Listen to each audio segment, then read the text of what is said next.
తమ దాకా వస్తే గాని తమకు అర్థం కాదన్నట్టు నిజంగానే కక్ష సాధింపు చర్యలకు పాల్పడే ఆలోచననే ఈ రాష్ట్ర ప్రభుత్వానికి ఉంటే ఈ రోజు అక్కడ కూర్చొని అక్కడ నించొని నోటికొచ్చింది మాట్లాడే అవకాశం ఉండకపోతుండే. చెంచల్గూడనో చెర్లపల్లిలో మమ్మల్ని ఎక్కడైతే పెట్టినరో డిటెన్షన్ సెల్లో అక్కడనే మీరుండేటోళ్ళు. రాత్రిపూట పడుకోవడానికి లైట్ బంద్ చేయకుండా ట్యూబ్ లైట్లు ఆన్లో పెడితే అది ఓపెన్ ఎయిర్ జైలు. లైట్లు బంద్ చేయకుండా లైట్లు ఓపెన్ పెడితే అధ్యక్ష ఇంతింతలో బల్లులు 20-30 పైన ట్యూబ్ లైట్ ముందు పురుగులు తిరుగుతుంటే అది ఓపెన్ ఎయిర్ జైలు కాబట్టి పురుగులు వస్తే పురుగులను తినడానికి బల్లులు పరిగెత్తుతుంటే ఏ ఒక్క రోజు రాత్రి కూడా పడుకోకుండా మేల్కతో కూర్చున్న అధ్యక్ష.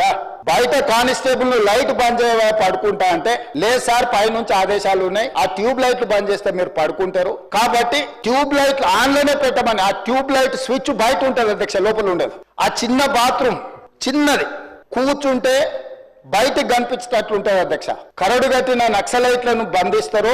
పార్లమెంట్ సభ్యుని నన్ను 16 రోజులు అందులో బంధిస్తే 16 రోజులు రాత్రిపూట ఏ ఒక్క రోజు పడుకోలేదు అధ్యక్ష. అయినా నేను కోపం ప్రదర్శించలే.